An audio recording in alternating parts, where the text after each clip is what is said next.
नमस्कार, मैं संदीप। आप देख रहे हैं state news times. Global hunger index साझा लिस्ट में भारत 7 पायदान नीचे जाकर 101 स्थान पर पहुंच गया है। इससे पहले 107 देशों की लिस्ट में भारत का स्थान 94 था, लेकिन इस साल 116 देशों की लिस्ट में भारत 101वां स्थान जा पहुंचा है। एक तरफ मोदी सरकार ये कहती है कि फ्री राशन देकर विश्व की सबसे बड़ी योजनाओं में से एक ऐसी योजना है जिससे गरीबों को फ्री में राशन मुहैया कराया जा रहा है, लेकिन ये जब से ये लिस्ट आई है, सरकार या यूँ कहें कि मोदी सरकार इस लिस्ट पर भी सवाल खड़ा कर रही है कि ये अवैज्ञानिक तरीके से ये इंडेक्स, ये लिस्ट बनाई गई है।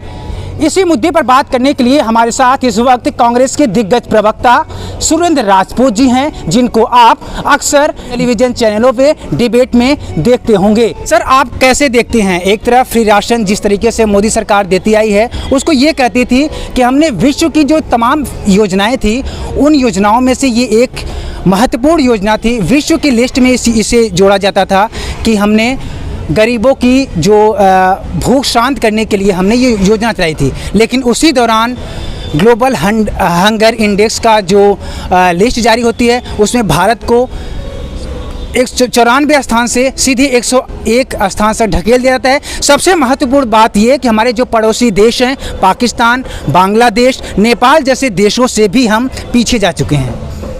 ये ग्लोबल हंगर इंडेक्स अपने आप बता रहा है कि मोदी सरकार क्या काम कर रही है। मोदी सरकार सिर्फ बेशर्मी से बात बहादुरी का काम कर रही है।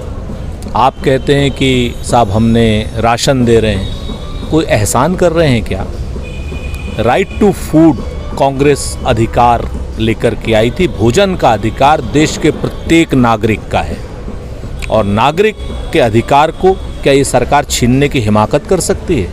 नहीं कर सकती। इनसे तो पूछा जाना चाहिए कि 2014 तक मात्र जब लगभग 23 करोड़ लोगों को हम गरीबी रेखा के ऊपर ले आए थे और देश में कुल जमा पूंजी 40 करोड़ लोग गरीब रह गए थे, आज 84 करोड़ गरीब कैसे हो गए? इनकी जो शासन की नीतियां हैं भारतीय जनता पार्टी की कि सिर्फ बेचो बेचो और बेचो, चाहे वो खुद को, खुद की नीतियों को, मार्केटिंग को या देश की संपदा को, सिर्फ बेचने का काम करते हैं ये लोग। आप देखिए, बेरोजगारी चरम पर है तो गरीबी अपने आप बढ़ेगी। नोटबंदी से व्यापार पूरी तरीके से बर्बाद हो चुका है, गरीबी बढ़ेगी। आप देखिए कि जिस तरीके से इनकी गलत नीतियां हैं शासन की, जो प्राइवेट सारी चीज़ों को कर रहे हैं, रेल को भी, तेल को भी, LIC को भी, बाकी सारी चीज़ों को अब कर रहे हैं, तो बेरोजगारी अपने आप बढ़ेगी। तो जब बेरोजगारी बढ़ेगी, लोगों की जेब में पैसा नहीं आएगा, तो हंगर इंडेक्स अपने आप ऊपर जाएगा। ये लोग झूठ बोलते हैं कि हंगर इंडेक्स में त्रुटियां हैं। भाई यही त्रुटियां तो 2014 से पहले भी थी। भाई उसी जिस पैमाइश पे हंगर इंडेक्स आज कर रहा है, उसी पैमाइश पे तो 2014 से पहले करता था। तो इसलिए थेथराई करना बंद करें, बेशर्मी करना बंद करें, एक्सेप्ट करें कि आपने बेरोजगारी को चरम पे कर दिया, और बेरोजगारी जैसे ही चरम पर होगी वैसे ही गरीबी बढ़ेगी, हंगर इंडेक्स अपने आप बढ़ेगा। दूसरी बात, किसान आंदोलन को ले लीजिए। जैसे ही आप MSP नहीं बढ़ाएंगे, MSP की गारंटी नहीं देंगे, किसान के खर्च को दोगुना कर देंगे, किसान की आमदनी तो रही नहीं कि खर्च दोगुना हो गया। आप देखिए ना, डीजल 50 रुपए से 100 रुपए पहुंच गया। DAP के कट्टे से, 50 किलो के कट्टे से 5 किलो कट्टे की चोरी, क्या ना 5 किलो की यूरिया की चोरी हो गई। उसके बाद दाम जो है तिगुने बढ़ गए। किसान की पर हेक्टेयर 22,000 रुपये पर हेक्टेयर उसकी क्या नाम जो है कॉस्ट बढ़ गई, और दे रहे हैं, कह रहे हैं साहब किसान सम्मान निधि 6,000 रुपये दे रहे हैं। बाकी पैसा कहाँ चला जा रहा है? तो सच बात यह है कि भूख बढ़ेगी ही बढ़ेगी, बेरोजगारी बढ़ ही रही है, गरीबी इनसे बढ़ेगी ही। हंगर इंडेक्स में अपने आप हम लोग आज 101 पर हैं। पहले जब 2014 में था 81वें स्थान पर थे। हम लगातार तरक्की कर रहे थे। अभी पिछले साल तक 94वां स्थान पे था जी, बिल्कुल। ये एक साल में इतने नीचे गया है। जबकि इसी दौरान मोदी सरकार ये कहती है कि हम जो ये बड़े बड़े झोले में राशन दे रहे हैं, तो इसी दौरान तो उन्होंने ये भी चलाया था। तो इसका क्या इफेक्ट ज़्यादा नहीं पड़ा? यही तो शर्म की बात है कि 84 करोड़ को कह रहे हैं और बड़े छाती पीट के कह रहे हैं कि नहीं साहब 84 करोड़ को दे। अरे 84 करोड़ों को गरीब बना दिया है आपने। आप बताइए क्या भूख 5 किलो गेहूं से मिट जाती है? सब्जी नहीं चाहिए, नमक नहीं चाहिए, तेल नहीं चाहिए, जीरा नहीं चाहिए, मसाला नहीं चाहिए, सिलेंडर नहीं चाहिए पकाने के लिए, कैसे पकाएंगे आप उसको? 1000 रुपए का सिलेंडर कर दिया, केरोसिन है नहीं, लकड़ी है नहीं, आप बताइए ना कहां से पकाएगा वो आदमी? गेहूं से क्या भूख मिटती है? चावल से क्या भूख मिटती है? सब्जियां, दाल, बाकी सब चीजें। ये लोग सिर्फ बात बहादुरी करते हैं। जितना पैसा इन्होंने 5 किलो अनाज के लिए 100 रुपए का अनाज दे रहे हैं और 100 रुपए का झोला, झोले पे मोदी जी और योगी जी, क्योंकि 100 रुपए का झोला इसलिए आवश्यक है इनको कि मोदी जी और योगी जी को दिखाना है। शर्मनाक काम कर रहे हैं। जनता जवाब देगी। अगर जनता को दे रहे हैं उस पर अगर फोटो छपवा दिए हैं, इससे क्या आपत्ति हो सकती है? हमें कोई आपत्ति नहीं है। अगर वही झोले की जगह लोगों से कहते हैं आप अपना झोला, एक तरफ तो कहते हैं कि साहब पॉलीथीन छोड़िए, आप अपना झोला लेके आइए, तो वो 100 रुपए बचते हैं ना देश के। जितने में देश का ये झोला आया है, तो शायद हो सकता है कि आप सब्जी और दालें भी दे देते, 5 किलो की जगह 10 किलो दे देते। भाई 18 रुपए, 18 पंजे 5 किलो गेहूं, 18 पंजे 90 रुपए का, ठीक, और झोला 100 रुपए का। आपके सामने मार्केटिंग है मोदी जी की, योगी जी की। हम तो कहते हैं कि लोगों से कहिए कि भाई अपना झोला लेके आइए और हम 5 किलो की जगह 10 किलो देंगे, हम सब्जी भी देंगे, हम मसाले भी देंगे, हम स्वागत करेंगे। ये जो इंडेक्स जारी किया गया है, ग्लोबल इंडेक्स, हंगर इंडेक्स जारी किया गया है ग्लोबली, ये ऐसे समय में आया है। इससे पहले अभी जो चुनाव, ज़्यादा दिन चुनाव नहीं, यूपी चुनाव 5 से 6 महीने और है। ऐसे समय में आया कि ऐसे ये माना जाए कि विपक्ष के पास ये जो तमाम मुद्दे थे, ये महंगाई, बेरोजगारी, उसके साथ साथ एक मुद्दे ये भी मिल गए। देखिए, गरीबी को बेचना हमारे लिए मुद्दा नहीं है।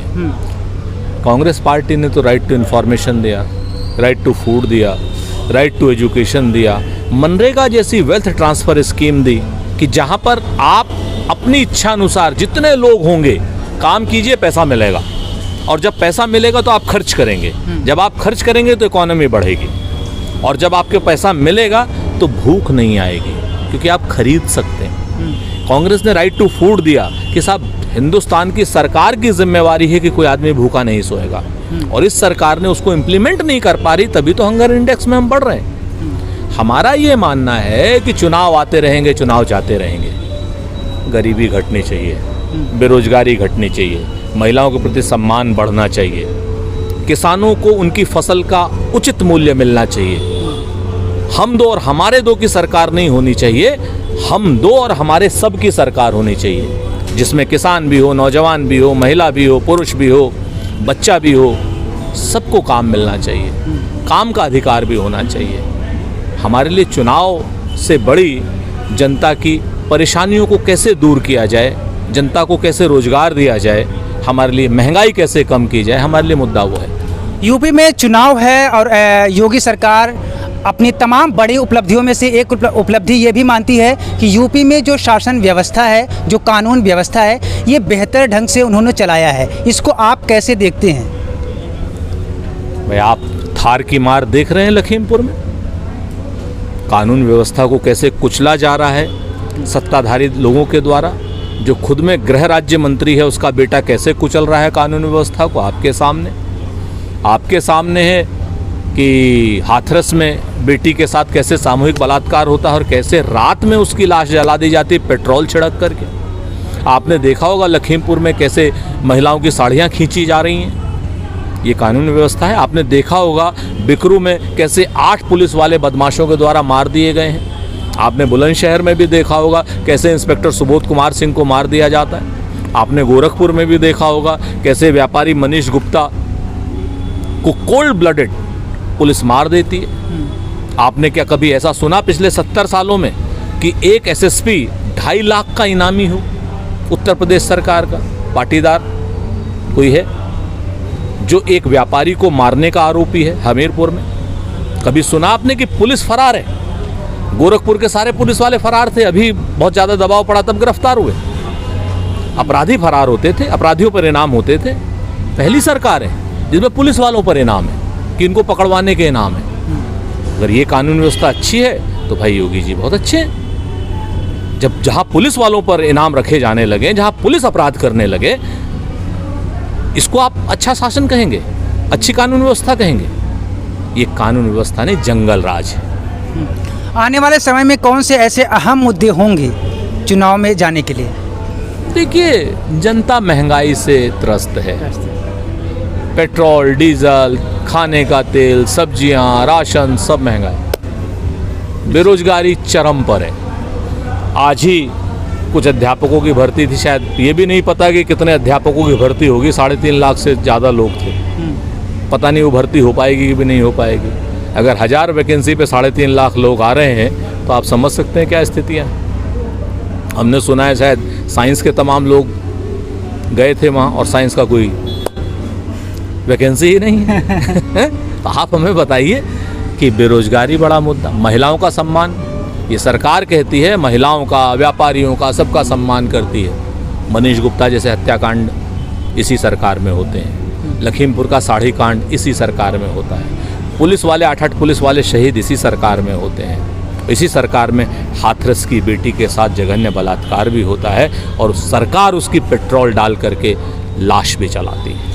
एक अंतिम सवाल आपसे पूछना चाहूँगा कि अगर आपकी सरकार सत्ता में आती है तो कौन सी ऐसी नीतियाँ होंगी कि ये जो महंगाई को कम किया जा सकता है? जैसे अगर हम डीजल पेट्रोल की बात करें तो मोदी सरकार की तरफ से ये आता है कि कहा जाता है कि जो ग्लोबली है इसलिए वहाँ से महंगा पड़ रहा है, इसलिए यहाँ पर महंगा दिया जा रहा है। आपकी ऐसी कौन सी नीति होगी? अगर ग्लोबली ऐसे ही महंगा मिलता रहा तो जनता को कैसे आप सस्ते में देंगी? मोदी सरकार बेशर्मों की सरकार है। $110 क्रूड ऑयल था जब हम 70 रुपये में पेट्रोल दे रहे थे, और मोदी सरकार के समय में $17 क्रूड ऑयल आ गया था और ये लोग 90 रुपये में पेट्रोल दे रहे थे। आज क्रूड ऑयल लगभग 40-50 के आसपास में है, 110 रुपये में पेट्रोल दे रहे हैं। हमारे ज़माने में एक्साइज ड्यूटी 3 रुपये 49 पैसे डीजल पर थी। उस एक्साइज ड्यूटी को बढ़ा करके 32 रुपये कर दिया, लूट की। 30 रुपये पर लीटर मोदी सरकार पेट्रोल और डीजल पर एडिशनल टैक्स ले रही है कांग्रेस के शासन के समय से। इन्होंने 28 लाख करोड़ की जनता से लूट की है सीधे सीधे से।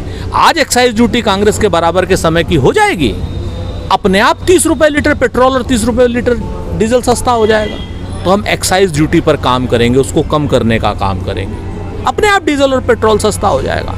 हम लोगों की जेब में पैसा डालने का मनरेगा जैसी स्कीमों से काम करेंगे। राहुल गांधी जी ने न्याय की स्कीम 72,000 पर फैमिली को जो देने की बात की, हम वो पैसा जब देंगे और जब वो सर्कुलेट होगा तो महंगाई अपने आप कम होगी, जब सब हाथों को काम मिलेगा। महंगाई का सीधा सीधा संबंध गरीबी से है। गरीब की जेब में आप पैसा डालिए, मार्केट घूमेगा, मार्केट का चक्र घूमेगा, अपने आप डिमांड एंड सप्लाई की रेशियो ठीक हो जाएगी, महंगाई ठीक हो जाएगी। मोदी सरकार तो ये भी कहती है कि ये जो पैसे आ रहे हैं कहीं बर्बाद नहीं हो रहे हैं, देश की तरक्की में लग रहे हैं। जनता को ये मैसेज दिया जा रहा है कि आपके जो पैसे हम ले रहे हैं, अब महंगाई के जरिए जो भी पैसे आ रहे हैं आप निश्चिंत रहिए, ये देश की तरक्की में लग रहा है। निश्चिंत तो हैं, तभी तो बर्बाद कर दिया हमने। 7 साल से निश्चिंत हैं, तभी नोटबंदी करके आम आदमी को बर्बाद कर दिया, जीएसटी ला के छोटे और मध्यम वर्गीय व्यापारी को बर्बाद कर दिया। जब कोरोना आया था, जिस समय लोगों को घर पहुंचना था, ट्रेनें बंद कर दी, बर्बाद कर दिया। इन लोगों के ऊपर कब तक आप भरोसा करेंगे? और रही बात पैसे की, आज जब आप कहते थे कांग्रेस की भ्रष्ट और बेईमानों की सरकार है, हम उसकी बेईमानी खत्म कर देंगे, अरे भाई हम 34 लाख करोड़ का बजट छोड़ के गए थे इनके लिए। आज हमें बताइए ना वो पैसा कहाँ है? 28 लाख करोड़ आपने टैक्सेस में पिछले 7 साल में कमाए हैं, ऑफिशियल है ये, सरकार खुद कहती है। वो 28 लाख करोड़ हैं कहाँ चले गए? आज सरकार कह रही है कि हमारे पास टीके के लिए पैसे नहीं है, इसलिए हम डीजल का दाम बढ़ा रहे हैं। इस सरकार को शर्म नहीं आती? 28 लाख करोड़ की लूट की है इन्होंने डीजल और पेट्रोल की एक्साइज ड्यूटी सिर्फ बढ़ा करके। वो पैसा कहाँ है? ये लुटेरों की सरकार है। समय आने दीजिए, जांच होगी, बहुत लोग जेल जाएंगे। ये सरकार हम दो और हमारे दो की है। आज आप बताइए, आपकी जेब में पैसा नहीं है लेकिन अडानी की संपत्ति 1600 गुनी बढ़ रही, अंबानी की संपत्ति कितने सौ गुनी बढ़ रही। वो लोग आज की डेट में मजे में हैं। अगर वो मजदूर हैं, वो किसान हैं, वो बेरोजगार हैं, अडानी और अंबानी, तो वो लोग तो खुश रहेंगे ही रहेंगे इस सरकार से। अगर सरकारी कंपनियां जो हैं ये सब घाटे में जा रही हैं, वो ये कह रहे हैं कि हम ये सब घाटे में जा रहे हैं इसलिए प्राइवेट के हाथों दे रहे हैं। बीपीसीएल घाटे में पिछले 7 साल का बैलेंस शीट उठा लीजिए। भारत पेट्रोलियम की, एचपीसीएल की, हिंदुस्तान पेट्रोलियम की, इंडियन ऑयल की घाटे में है कि लाभ में है। एलआईसी की आप बैलेंस शीट उठा लीजिए, घाटे। एलआईसी ने तो देश बचाया है। एलआईसी ने तो देश बचाया है। एलआईसी कहां से घाटे में, क्यों बेच रहे हैं उसको? हिंदुस्तान पेट्रोलियम कहां से घाटे में, क्यों बेच रहे हैं आप? सरकारी नवरत्न कंपनियों को क्यों बेच रहे हैं आप? ओएनजीसी जब 2014 तक क्या नाम कांग्रेस की सरकार थी, सबसे ज्यादा फायदे में थी। आपने सारे ऑयल ब्लॉक्स और गैस ब्लॉक अडानी को और अंबानी को दे रहे हैं। आप आज की डेट में आप ऑयल क्या नाम ओएनजीसी को कह रहे हैं घाटे में। क्या बदतमीजी है। सरकार के सारे उपक्रमों को आप अपने दोस्तों को बेचेंगे, नहीं चलेगा। चलिए, हमसे बात करने के लिए आपका बहुत बहुत धन्यवाद।